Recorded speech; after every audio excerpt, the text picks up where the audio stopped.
people are ill, they don't go to work. They don't go to plant. They can't go to the market to sell their tomatoes. Whether it's malaria, whether it's TB, or whether it's HIV and AIDS, it has a huge impact on the ability of Malawi to grow its economy and to create wealth.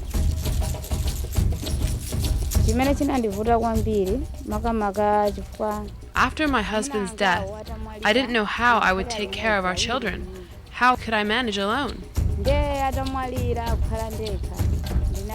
I kept thinking, my husband is dead.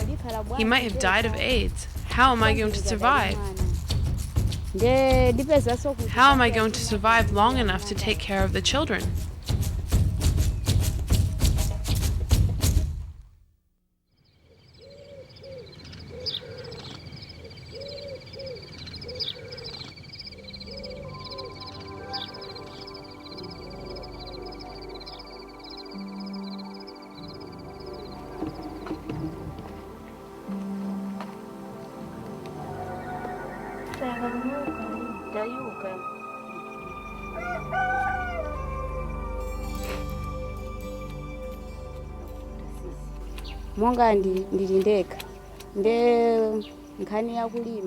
I must raise my children through thick and thin.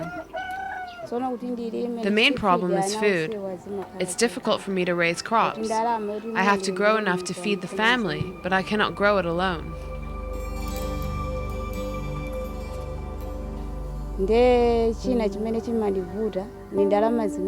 The children have to go to school. They need to be clothed, and I try to sell whatever I have in the home to pay for their school fees. And if a child gets sick, the health facilities are far away.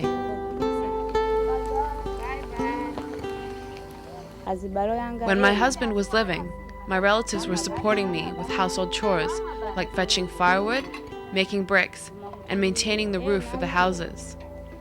Before the work was shared, I could go to the garden with my husband or stay behind to do the housework while he took care of the crops.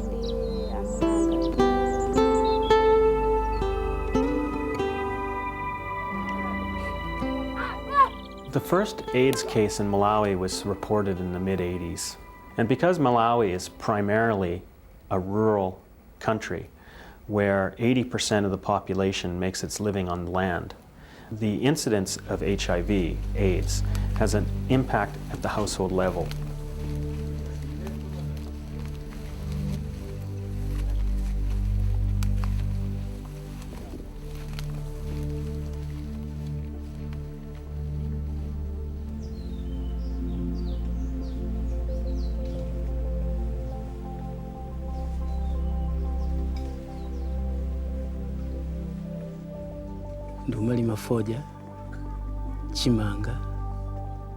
We had our first case in 1990, and to date, we have lost about 10 people in this village due to HIV/AIDS. In some houses, they have lost their breadwinners, especially husbands and men. So because of that, they are unable to produce enough food for themselves. Sometimes they can go for a week without getting food.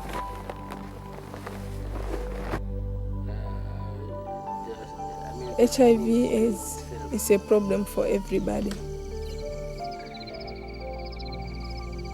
Other community members, once they hear about HIV/AIDS, they lose hope, they don't participate, they live in isolation. But if they see people associating with others, maybe doing some activities, working hard, they can also get courage. I moved to Kamangangulu village in 1997. The leadership is good, and I have good land here that I can farm and feed my children. But we do have a lot of problems. There are lots of mosquitoes around, and many people have to choose between buying food and mosquito nets. As a result, people suffer from malaria. Health facilities are 7 kilometers away, and it takes time to transport someone to the hospital. The other problem is we get heavy rains here, and we have flooding, and the crops can be washed away. Sometimes we don't have enough food because of that.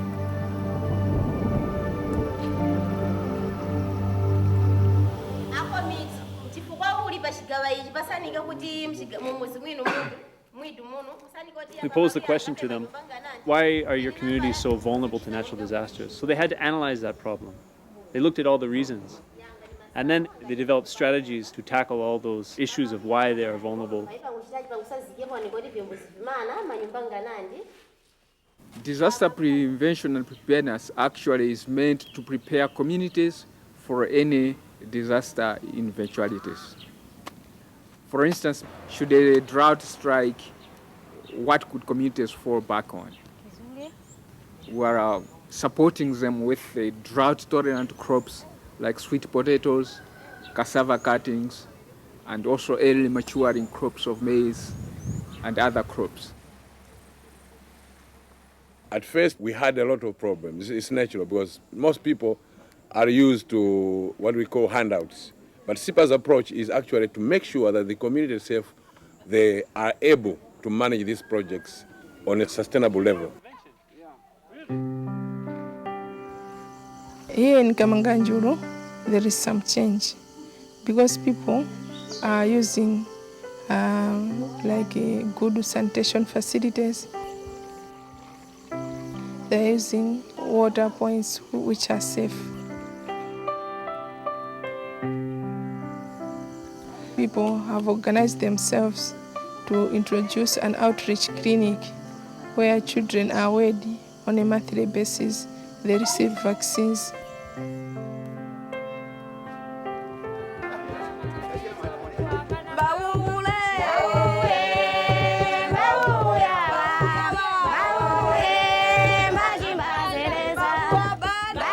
One of the women that is participating quite extensively in our HIV/AIDS project is Kitty Makanda. She's on our Village AIDS Committee. So she's doing part of the awareness raising about HIV/AIDS and prevention issues.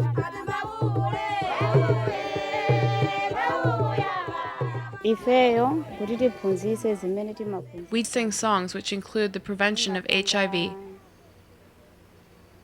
how somebody can get HIV, and also the advantages of testing and counseling. The AIDS support group started in 2000, doing some information education communication sessions through drama.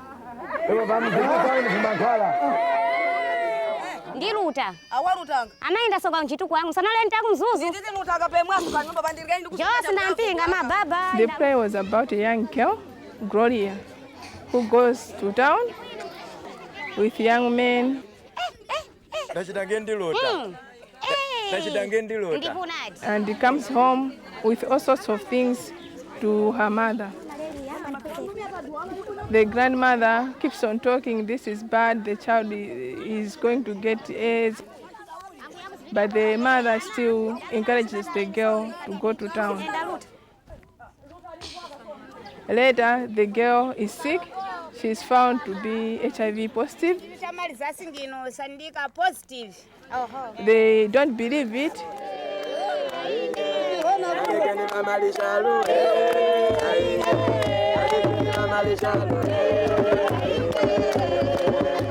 They go to the traditional healer. They get the medicine. The medicine does nothing, and Gloria dies. So that's the end of the story, to tell people that HIV is a deadly disease. It cannot be cured by traditional healers, even the hospital. So the play is really changing people's attitude.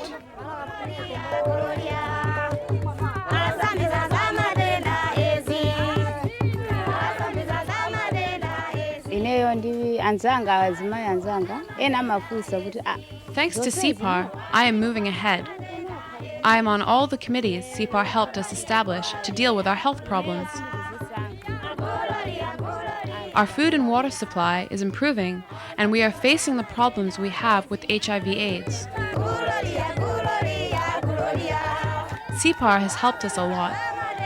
A typical woman, especially in this village, has a lot of work as compared to the men. She's the last person to go to bed.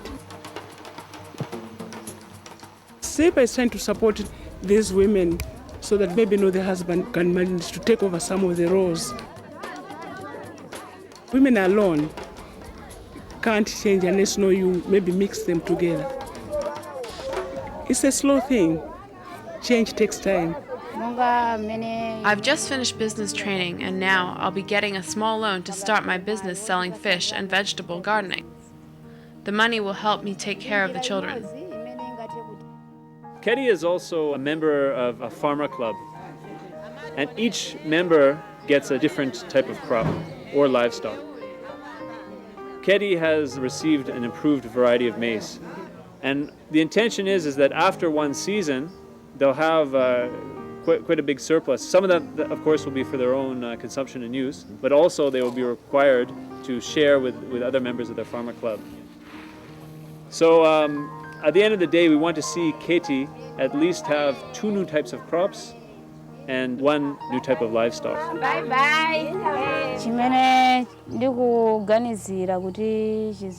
The community sees me moving forward out of the support I get from CPAR. Now I want to see others do the same so that everyone can live a comfortable life, so that our children will also benefit from whatever CPAR brings in the future.